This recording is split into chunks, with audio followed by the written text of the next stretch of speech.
நீங்கள் ஐடிகே ஆப்பில் வந்துட்டு ஸ்டூடெண்ட்ஸை ஆட் பண்ணும்போது சில ப்ராப்ளம்ஸ் வருது. அதை எப்படி ரெக்கவர் பண்ணுறதுன்னு பார்க்கலாம். இங்கே வந்துட்டு உங்களுக்கு மாணவர் சேர்க்கை ஆப்குள்ளே போயிட்டிங்கன்னா உங்களுக்கு மாணவர் சேர்க்கை அப்படின்ற ஆப்ஷன் இருக்குது இல்லையா, அதை டச் பண்ணதுக்கப்புறம் கீழே வந்து உங்களுக்கு ஆட் ஸ்டூடெண்ட் அப்படின்னு இருக்கு இல்லையா, அதை டச் பண்ணுங்கள். டச் பண்ணிவிட்டு இந்த ஃபில்டர் ஆப்ஷனுக்குள்ளே போயிட்டு நம்ம எப்போதும் போல் ஸ்கூலில் எந்த ஸ்கூலு ப்ரைமரியாக மிடில் ஸ்கூலான்னு செலக்ட் பண்ணிக்கோங்க. நெக்ஸ்ட்டு வந்துட்டு கவர்மெண்ட் அப்ளை கொடுத்ததுக்கப்புறம் உள்ளே உங்களுக்கு வந்துட்டு எந்தெந்த கிளாஸஸ் இருக்கோ அது எல்லாமே வந்துட்டு உங்களுக்கு டிஸ்பிளே ஆகும். உங்கள் ஸ்கூல் நேமை செலக்ட் பண்ணிக்கோங்க. செலக்ட் பண்ணிவிட்டு உள்ளே போனதுக்கப்புறம் கிளாஸஸ் வரும். இப்போ எக்ஸாம்பிளுக்கு 4th பி செக்ஷனில் ஸ்டூடெண்ட்ஸோட நேம்ஸ் எல்லாமே வரும். இப்போது கவின்ற ஸ்டூடெண்ட்டை வந்துட்டு நான் ஆட் பண்ணணும் அப்படின்னா அதை நம்ம செலக்ட் பண்ணிவிட்டு ஆட் ஸ்டூடெண்ட் அப்படின்னு கொடுப்போம்.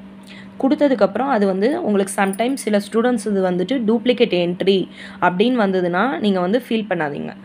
வெளியில் போயிட்டு அதை ஆட் ஸ்டூடெண்ட் டூப்ளிகேட் என்ட்ரின்னு வந்திருந்தாலும் பரவாயில்ல,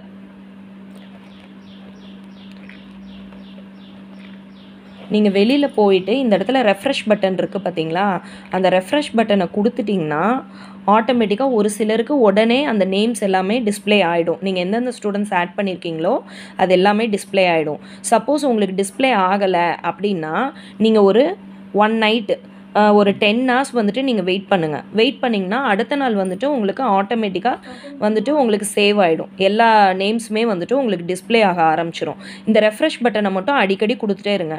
கொடுத்துட்டே இருந்தீங்கன்னா உங்களுக்கு எந்தெந்த ஸ்டூடெண்ட்ஸ் ஆட் பண்ணியிருக்கீங்களோ அந்த நேம்ஸ் எல்லாமே வந்துட்டு உங்களுக்கு டிஸ்பிளே ஆகிடும். அதுக்கப்புறமா வந்துட்டு நம்ம ஆஸ் யூஷுவல் எப்போதும் போல் ஸ்டூடெண்ட்ஸோட அட்டண்டன்ஸ் போடலாம். எப்போதும் போல் ஃபஸ்ட்டு வந்துட்டு ஸ்டூடெண்ட்ஸ் வந்துட்டு இன்றைக்கி ப்ரெசன்ட் அப்படின்னு போட்டுட்டு ப்ரெசண்ட்டாக இருந்தாங்கன்னா ப்ரெசன்ட் போட்டுட்டு கேமரா பட்டனை ஆன் பண்ணிவிட்டு நீங்கள் ஆஸ் யூஷுவல் எப்போதும் போல் நீங்கள் அட்டண்டன்ஸ் எடுத்துடலாம்.